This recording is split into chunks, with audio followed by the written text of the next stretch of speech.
आणि आपण सांगितलेली वस्तुस्थिती खरी आहे की सुमारे 78.87 कोटी रुपयाचा निधी हा केंद्र सरकारकडनं येणं शिल्लक आहे आणि तो येण्यासाठी राज्य अभियान व्यवस्थापन कक्ष त्याचे 28.24 आणि MSSDS चे दायित्व 50.63 कोटी असे 78.87 कोटी केंद्र सरकारकडनं येणं आवश्यक आहे। या संदर्भात केंद्र शासनाकडे शासन म्हणून आम्ही पाठपुरावा करतोय।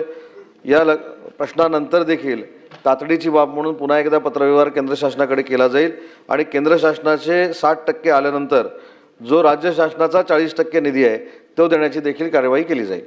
प्रवीण भाऊ महोदय, ही एक अत्यंत महत्त्वाची योजना आहे आणि यांना स्वर्गीय दीनदयाळ यांचं नाव दिलं। अंत्योदयाचा विचार दीनदयाळजींनी दिला आणि त्यांच्या नावावर फोटो लावून त्या ठिकाणी आम्ही काम करतो। सभापती महोदय, आपल्यालाही कल्पना आहे आणि त्याच्यामुळे अशा नाव दिलेल्या योजनेला निधी नाही, ती बंद होणं, दुसऱ्यामध्ये मर्जिंग करणं हे मला वाटतं सभापती महोदय योग्य नाही आहे।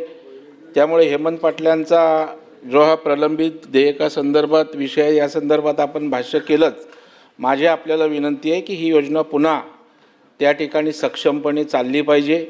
कुठेही पुनर्जीवी कशामध्ये तुम्ही मर्ज करू नका आणि दीनदयाळ यांच्या नावाला साजेसं अशा प्रकारचं कामकाज यापुढे व्हावं। निधीची उपलब्धता असेल किंवा जे काही त्यांची देयकं देणं असेल आणि एक चांगली योजना म्हणून ही कंटिन्यू त्या ठिकाणी चालू राहावी, या संदर्भात शासन काय भूमिका घेणार का? सभापती महोदय, मी सुरुवातीलाच सांगितलं की शहरी भागातील गरीब, बेघर आणि फेरीवाल्यांसाठी ही कौशल्य विकास प्रशिक्षणाची योजना सुरू होती। ही महाराष्ट्र शासनाची किंवा राज्य शासनाची योजना नाही, ही केंद्र शासनाची योजना आहे। केंद्र शासनाने ही योजना बंद केलेली आहे आणि म्हणूनच ते 78 कोटी रुपयाचं दायित्व जे आपल्याला दिसतंय ते केंद्र शासनानं केंद्र शासनानं निधी उपलब्ध करून न दिल्यामुळं ते आपल्याला दायित्व दिसतंय आणि त्याच्यामुळे केंद्र शासनाला आपण फक्त विनंती करू शकतो की दीनदयाळ अंत्योदय योजना जी थांबलेली आहे ती सुरू करण्याच्या संदर्भामध्ये शासन नक्की शिफारस करेल।